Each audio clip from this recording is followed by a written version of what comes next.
Hello student, আজকে আমরা একটা ম্যাথসের শর্ট ট্রিক্স নিয়ে ডিসকাস করবো যে একটা 2 ডিজিট নাম্বারের স্কোয়ার কিভাবে বের করতে হয়। তো দেখো, ধরো 37 স্কোয়ার।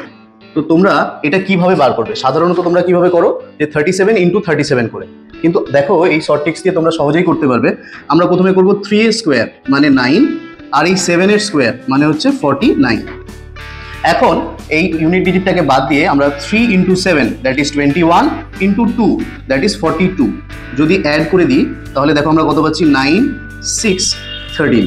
তো এটাই হয়ে গেল 37 এর স্কোয়ার। আমি আরও একটা তোমাদের দেখাচ্ছি। দেখো, যদি আমাদের 41 দিয়ে দেয় তখন যদি আমরা স্কোয়ার করি তো এখন আমরা পাবো 16, 4 স্কোয়ার 16, 1 স্কোয়ার কিন্তু 1 নিলে হবে না, তার জন্য তোমাকে এটাকে 2 ডিজিট করার জন্য একটা 0, 1 নিতে হবে। এরপর তোমাকে কি করতে হবে 4 into 1 that is 4 into 2 that is 8। সেই 8টাকে তোমাকে এখানে অ্যাড করে দিতে হবে।